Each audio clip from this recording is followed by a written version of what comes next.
Selamat siang semuanya. Perkenalkan, nama saya Tiara SRR dari kelas 101 Farmasi. Baiklah, di sini saya akan mempresentasikan hasil kerja saya tentang sejarah dari rumah adat, pakaian adat, dan alat musik tradisional dari Aceh, Sumatera Utara atau Sumut, Sumatera Barat atau Sumbar, Riau, dan Jawa Tengah. Yang pertama itu dari Aceh.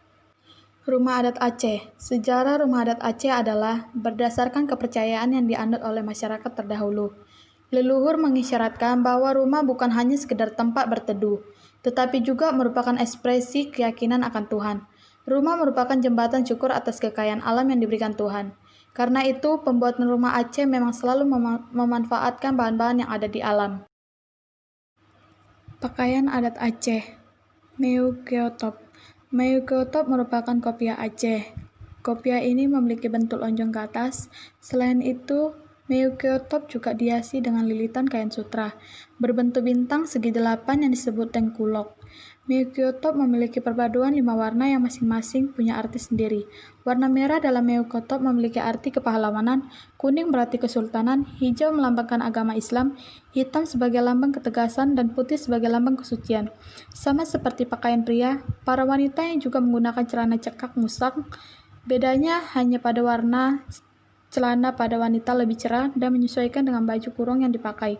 Bagian pergelangan kaki celana ini dihiasi dengan sulaman benang emas. Alat musik tradisional Aceh Rapai.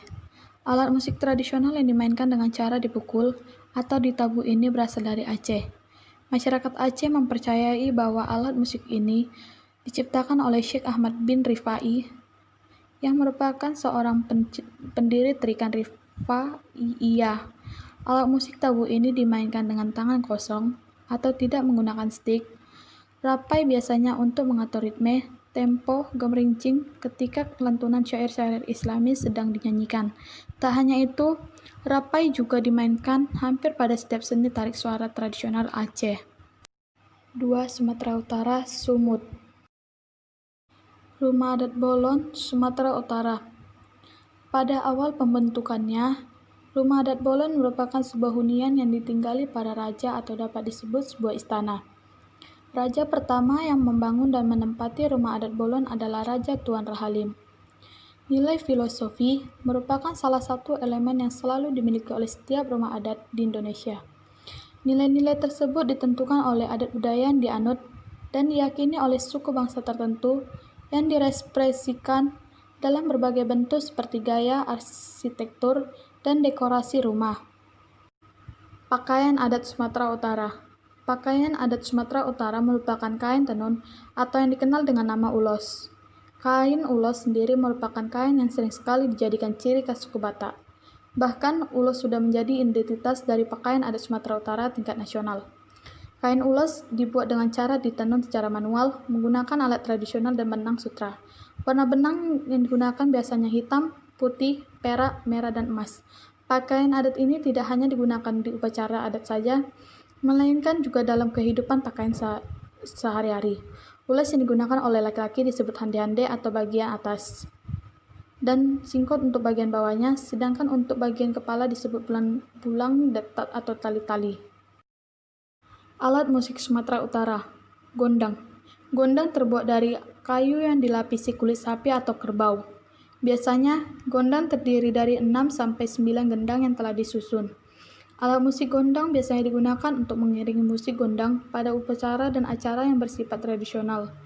Terkenal dengan Danau Tobanya, Pulau Sumatera Utara menjadi salah satu pulau di Sumatera yang terkenal indah. Tidak hanya terkenal dengan keindahan objek wisatanya, Sumatera Utara juga memiliki alat musik yang khas yaitu gondang. Gondang merupakan gendang yang dipukul berirama. Gondang telah menjadi bagian masyarakat Batak sejak nenek moyang terdahulu. 3. Sumatera Barat atau Sumbar. Rumah adat Minangkabau, Sumatera Barat, rumah gadang. Bentuk atap yang tinggi dan runcing tersebut juga dirancang untuk menghadapi iklim tropis. Dengan desain atap tersebut, ketika hujan mengguyur, airnya akan mengalir ke bawah dengan baik dan tidak mengendap di bagian atas rumah. Atap rumah gadang yang terinspirasi dari bentuk kerbau dengan jumlah lengkukan antara 4 hingga 6 lengkuk. Satu lengkukan atap menghadap ke bagian depan rumah, sedangkan lengkukan lainnya menghadap ke sisi kanan dan kiri. Sebutan lain untuk atap rumah gadang adalah atap gonjong. Pakaian adat Minang, Sumbar.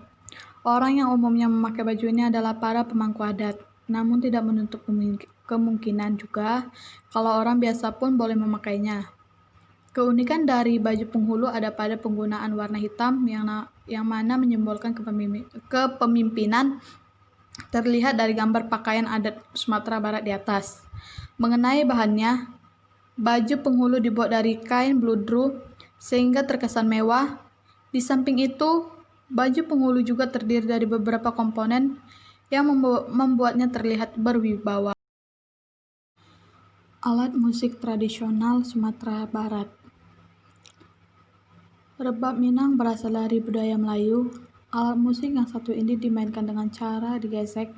Umumnya digunakan untuk mengiringi cerita-cerita atau petua-petua yang disampaikan oleh orang tua kepada anaknya.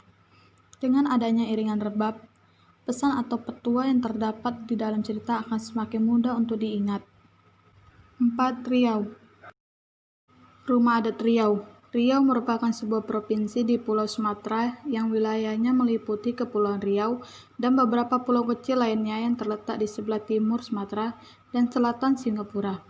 Provinsi yang beribu kota di Pekanbaru ini menjadi salah satu provinsi terkaya di Indonesia, dengan berbagai macam sumber daya alamnya. Riau memiliki keanekaragaman budaya yang dipengaruhi oleh suku Melayu dan Tionghoa, serta beberapa suku lain yang menambahkan kekayaan seni dan budayanya. Selain terkenal dengan baju kurungnya, Riau juga memiliki rumah adat yang khas. Pakaian adat Riau. Di masa lalu, pakaian adat resmi Riau hanya dipakai ketika melakukan pertemuan atau kunjungan resmi dengan kerajaan. Namun, pada zaman sekarang, pakaian tersebut lebih sering dipakai pada acara resmi kepemerintahan. Bagi kaum laki-laki, pakaian adat resminya adalah baju kurung cekak musang yang dikombinasikan lengkap dengan kopiah beserta sarung. Baju kurung cekak musang tersebut dibuat dari bahan-bahan kain berkualitas tinggi, seperti kain satin atau kain sutra. Alat musik tradisional Riau, rebana ubi. Zaman dahulu, alat musik reban ubi ini dipakai demi tujuan untuk mengirimkan kabar, informasi, pengumuman kegiatan, dan perkawinan. Bahkan berita untuk waspada ketika ada ancaman atau bencana. Alat ini akan digunakan untuk menyiarkan. 5. Jawa Tengah. Rumah adat Jawa Tengah. Joglo. Arsitektur dari bangunan joglo biasanya khas sekali dengan arsitektur Jawa. Namun, tahukah Anda jika sebenarnya arsitektur rumah adat ini banyak dipengaruhi oleh budaya agama Hindu? Apalagi Hindu kuno dulu memiliki banyak pengikut di Jawa Tengah. Ajaran keagamaan yang dianut masyarakat turut mempengaruhi kondisi sosial masyarakat. Ternyata tidak hanya terbatas kondisi sosial, namun juga kondisi arsitektur bangunan yang ada. Ini dapat Anda amati dari bangunan yang ada. Kebanyakan bangunan rumah adat yang masih asli hampir dapat disamakan dengan para umat Hindu yang berasal dari India. Tak heran mengingat berkembangnya agama Hindu pada masa itu. Lambat laun ini mempengaruhi kondisi lingkungan. Pakaian adat Jawa Tengah. Kanigaran menjadi salah satu jenis pakaian adat ala-ala bangsawan. Tidak heran jika banyak sekali pengantin yang lebih memilih busana ini karena nilai dan makna yang sangat kental dari jenis pakaiannya. Surjan adalah pakaian adat pria Jawa untuk bagian atasan dan bersifat resmi. Pemakaian surjan hanya dikhususkan secara terbatas untuk wilayah Yogyakarta. Konon, pakaian ini merupakan busana khas dari Kerajaan Mataram. Pertama kali diciptakan oleh Sunan Kalijaga. Alat musik tradisional Jawa Tengah. Gamelan. Berbicara sejarah alat musik tradisional Jawa Tengah, didahului oleh keberadaan gamelan. Saat kebudayaan Hindu-Buddha mendominasi Indonesia adalah awal mula tibanya alat musik. Instrumen musik ini berkembang menjadi bentuk yang sekarang ini. Berbeda dengan pengaruh India Barat dalam bentuk seni, pengaruh India hanya dalam bentuk gamelan dalam gaya Jawa bernyanyi. Dalam mitologi Jawa, Gamelan dibuat oleh Sang Hyang Guru di era Saka, yaitu dewa yang memerintah sebagai raja dari seluruh Jawa. Asalnya dari sebuah pegunungan Medra di Medangkumula yang kini disebut Gunung Lawu. Dia membutuhkan sinyal untuk dapat memanggil dewa-dewa, lalu ia pun menciptakan gong. Untuk pesan yang lebih kompleks lagi, ia menemukan 2 buah gong yang lainnya, sehingga membentuk satu set gamelan asli. Sekian hasil dari presentasi saya, lebih dan kurang saya mohon maaf. Selamat siang.